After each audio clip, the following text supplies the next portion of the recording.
नमस्कार सांग माने आपण माने जानिचंती हमर प्रधानमंत्री गत 9 तारिख दिन बीमा सखी योजना लागू करिसेंती।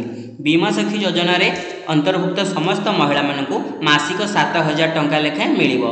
तो चलो जानिबा बीमा सखी योजना कौन एक्चुअली इथिरे को माने अंतर्भुक्त हेबे।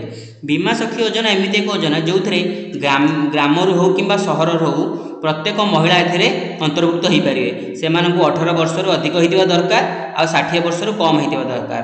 तो यही योजनाटी कौन एटा केमिति कौन आदि कले आपको मासिक 7000 मिलिबो चलते आम डिस्कसन करवा। प्रथमे जीवा एटा बीमा सखी योजना होची LIC तरफ। एटा आमर सेंट्रल गवर्नमेंट LIC सहित कंबाइन होगी गोटे योजना बाहर करछंती। तो LIC साइड को आसिले आम ये देखिपर बीमा सखी योजना कौन एक्चुअली एटा होची गोटे बीमा सखी योजना होची गोटे स्टाइपेंडरी स्कीम माने एथिरे आपन महिला मानकु 3 वर्ष पर्यंत स्टाइपेंड मिलिबो। कौन केमिति मिलिबो तो से महिला मानकु खालीटा तो मिलिबोनी से मानकु कोन करिया पड़िबो से माने LIC सहित मिसिबे आ LIC रो एजेंट हिसाब रे काम करिवे। गाँ गाँ रे जो एजेंट बुलिकी काम करूचंती तो एटा गोटे महिला मानक पई सुवर्ण सुजोग कि से माने LIC सहित मिसिकी 3 वर्ष पई से माने LIC रो एजेंट हेकी काम करिवे आ से माने LIC रो स्कीम गुडा को से माने सेल्स करिवे किंबा LIC रो एडवर्टाइजमेंट करिवे। तो एटा पई कोन दरकार देखंतु मिनिमम कंप्लीटेड एज हेतिबा 18 वर्ष रु अधिक होइतिबा दरकार आ 70 वर्ष रु कम होइतिबा दरकार। तो ताहले आपण एथिरे योजना रे ऐड होई परिवे। आ मिनिमम क्वालिफिकेशन कोन मात्र 10th पास हेथिले आपण एथिरे अंतर्भुक्त होई परिवे।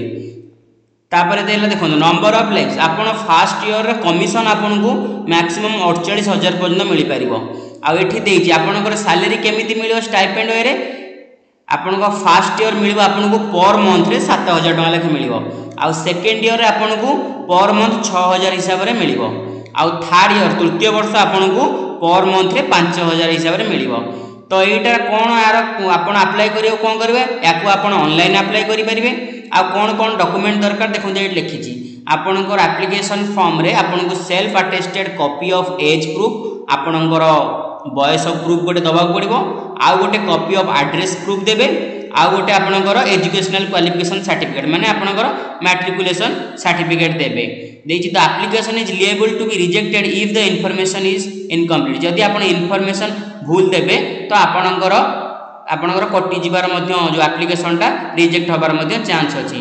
तो आपको अप्लाई करियो कौन करेंगे आपड़ प्रथम licindia.in को आसीजे सेठी आसला पर आपन बीमा सखी की आसीजे। बीमा सखी आसला पर आपन को तले देखो लिखाई क्लिक हियर फॉर बीमा सखी आपन एठी क्लिक करदेबे। क्लिक कले एमिति एक एप्लिकेशन आसीजिवो जोटी आपनकर देछि नेम जेंडर नेशनलिटी आपनकर डेट ऑफ बर्थ आपनकर mobile number email ID address आपनकर प्रेजेंट और परमानेंट एड्रेस पिन कोड आ कोन देछि are you related to any agent development officer एठी आपन यस और नो मारि पारे आपन कैप्चा फिल करी आपन करि परिबे। तो एटा थिला बीमा सखी योजना जो माने भाबुचंती कि सबु महिला मानकु मिलिबो सेटा नुह।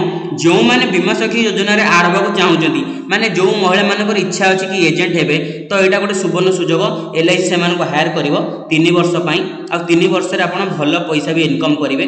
आपन प्रति मास रे 7000 लेखा पाउचंती। तो याठू बड़ खुशी खबर कोन अछि एटा देश रे सबु महिला मानक ऊपर लागू होउची। तो आपण मैंने चाहिए मध्य अप्लाई करि परिबे। एई योजनाटी बहुत सुंदर योजना जोटा कि हमर प्रधानमंत्री को द्वारा होईची। तो वीडियोटी भल लगे